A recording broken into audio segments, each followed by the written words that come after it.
नमस्कार। आज हम एक बहुत ही दिलचस्प किताब और उसके आइडिया पर बात करने वाले हैं, रोंडा बर्न की रहस्य यानी द सीक्रेट, और इसका जो मुख्य सिद्धांत है आकर्षण का नियम। जी, लॉ ऑफ अट्रैक्शन। और हमारे पास जो नोट्स हैं, रहस्य, आकर्षण के नियम की व्याख्या, उनसे हम समझने की कोशिश करेंगे कि ये आखिर है क्या। हाँ बिल्कुल। तो इसका जो मूल आइडिया है वो ये कि हमारे विचार हमारी असलियत को बना सकते हैं। मतलब आप जैसा सोचते हैं वैसा ही आपके साथ होता है। अच्छी सोच तो अच्छी चीज है। हाँ, और अगर सोच नेगेटिव है तो फिर नेगेटिव चीजें आपकी तरफ आती हैं। कम से कम सिद्धांत तो यही कहता है। तो चलिए इन नोट्स के सारे थोड़ा और गहराई में जाते हैं, देखते हैं ये सिद्धांत क्या है, कैसे काम करता है और इस पर लोग क्या सोचते हैं। ठीक है। तो सबसे पहले ये आकर्षण का नियम आखिर कहता क्या है। नोट्स के हिसाब से आप जिस भी चीज पर अपना ध्यान लगाते हैं, वो चाहे पैसा हो, प्यार हो या फिर कोई परेशानी हो, हाँ, आप उसी चीज को अपनी तरफ खींचते हैं। ऐसा लगता है जैसे कि ये पूरी कायनात, ये यूनिवर्स आपकी सोच को ही वापस आप तक भेज रहा हो। बिल्कुल। और यहाँ ना विचारों को बहुत बहुत शक्तिशाली माना गया है। नोट्स में साफ है कि सिर्फ सोचना काफी नहीं है। अच्छा। हाँ, बल्कि किसी चीज को पूरी शिद्दत से चाहना, उसकी कल्पना करना और उस पे पूरा यकीन करना, ये सब मिलकर उस चीज को हकीकत बनाने की प्रक्रिया, वो प्रोसेस शुरू कर सकता है। ये सिर्फ एक इच्छा या ख्वाहिश नहीं है, ये तो जैसे अपने मन में एक तरह का चुंबक बनाना है। मानसिक चुंबक है ना। ये यकीन करने वाला हिस्सा थोड़ा और समझना पड़ेगा। नोट्स में इसे पाने के 3 कदम बताए गए हैं। पहला है मांगे। जी, स्पष्ट रूप से। हाँ, बिल्कुल साफ साफ बताएं कि आपको क्या चाहिए। दूसरा विश्वास करें, और यहीं पर मुझे लगता है थोड़ा पेच है। इसका मतलब है कि ऐसे महसूस करो जैसे वो चीज मिल चुकी है। कहते हैं ये सिर्फ दिमाग से मानना नहीं है, ये एक गहरी इमोशनल स्टेट है। अच्छा। आपको सच में अंदर से महसूस करना है कि आपकी इच्छा पूरी हो गई है। अगर शक है, संदेह है, तो वो इस प्रक्रिया में रुकावट डाल सकता है।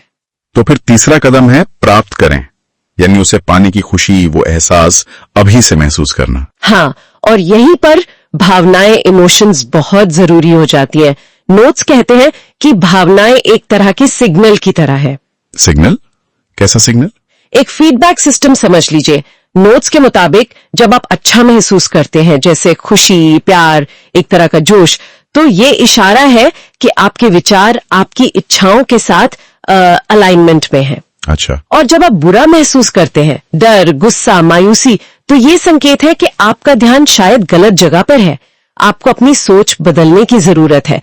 तो इमोशंस बताते हैं कि आप सही फ्रीक्वेंसी पर हैं या नहीं। ये तो बहुत दिलचस्प बात है। नोट्स में रोजाना आभार यानी ग्रैटिट्यूड दिखाने और विजुअलाइजेशन का भी जिक्र है। क्या ये बस अच्छा महसूस करने के तरीके हैं? वो भी है, और उससे थोड़ा ज्यादा भी। नोट्स बताते हैं कि आभार जताने से आप उन अच्छी चीजों पर फोकस करते हैं जो आपके पास पहले से है। इससे और ज्यादा पॉजिटिविटी आती है। और विजुअलाइजेशन यानी मन में तस्वीर बनाना, वो आपकी इच्छा की इमेज को साफ करता है और उसे पाने की फीलिंग को मजबूत बनाता है। तो ये तरीके उस विश्वास को गहरा करने में मदद करते हैं। हाँ, और प्रक्रिया को तेज करने में भी, ऐसा नोट्स का मानना है। तो कुल मिलाकर नोट्स से जो बात निकल कर आ रही है वो ये है कि हम अपनी जिंदगी खुद बनाते हैं।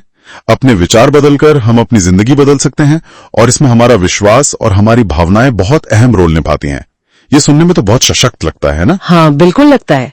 और इसी वजह से ये किताब और ये आइडिया इतने पॉपुलर हुए हैं। लाखों लोगों को इससे प्रेरणा मिली है। लेकिन यहीं पर कुछ आलोचनाएं भी आती हैं। जी हाँ, नोट्स में इसका भी जिक्र है। मुख्य आलोचना ये है कि ये सिद्धांत जिंदगी की जो मुश्किलें हैं, जो जटिलताएं हैं, उन्हें शायद कुछ ज्यादा ही आसान बना देता है। मतलब कैसे? आलोचक कहते हैं कि ये बाहरी दुनिया की सच्चाइयों, जैसे सामाजिक रुकावटें, आर्थिक हालात या बस किस्मत, इन सब चीजों को नजरअंदाज कर देता है। अच्छा। नोट्स इशारा करते हैं कि कुछ लोग इसे एक तरह की जादुई सोच या मैजिकल थिंकिंग मानते हैं कि सिर्फ सोचने से सब हो जाएगा और जो असल मेहनत है, जो हालात है, उनकी भूमिका कम हो जाती है। ये एक जरूरी पॉइंट है। मतलब सिर्फ सोचना काफी नहीं है, असल दुनिया में और भी बहुत कुछ है। सही बात है। तो फिर इस आलोचना के बावजूद नोट्स क्यों कहते हैं कि ये लाखों लोगों के लिए प्रेरणा बना? इसका क्या कारण हो सकता है? शायद इसलिए क्योंकि आलोचना अपनी जगह ठीक होते हुए भी ये सिद्धांत कुछ बहुत ही जरूरी बातों पर जोर देता है। नोट्स के मुताबिक पॉजिटिव सोच रखना, हाँ, अपने लक्ष्य साफ रखना और अपनी सोच, अपने नजरिए की जिम्मेदारी लेना, ये संदेश अपने आप में बहुत शक्तिशाली है। बिल्कुल। हो सकता है ये पूरी कहानी ना हो, पर अपने विचारों और इरादों पर ध्यान देना, उनके प्रति सजग होना, ये यकीनन फायदेमंद हो सकता है। ये लोगों को शायद एक उम्मीद देता है, एक्टिव होने के लिए प्रेरित करता है। तो संक्षेप में कहें तो नोट्स के हिसाब से हमारे विचार और भावनाएं भले ही सब कुछ ना तय करती हों, पर हमारी दुनिया बनाने में उनका एक अहम रोल तो है। हाँ, बिल्कुल। ये हमें अपनी अंदरूनी दुनिया पर ध्यान देने की याद दिलाता है।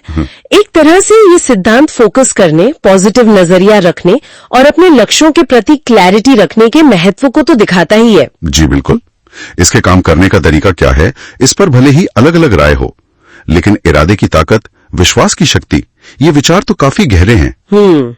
और यहीं से एक बहुत ही विचार करने लायक सवाल उठता है, जिस पर नोट्स हमें सोचने के लिए छोड़ते हैं। क्या सवाल है वो? सवाल ये कि अगर हमारे अवचेतन मन के विचार, मतलब हमारे वो गहरे डर या वो विश्वास जिनके बारे में हम शायद खुद भी नहीं जानते, अगर वो हमारे सचेतन विचारों से, हमारी जानी बूझी इच्छाओं से मेल नहीं खाते, तब ये आकर्षण का नियम कैसे काम करेगा? अच्छा, क्या हमारे वो अनकहे डर, वो छिपे हुए संदेह अनजाने में हमारी इच्छाओं को पूरा होने से रोक सकते हैं? ये वाकई में सोचने वाली बात है।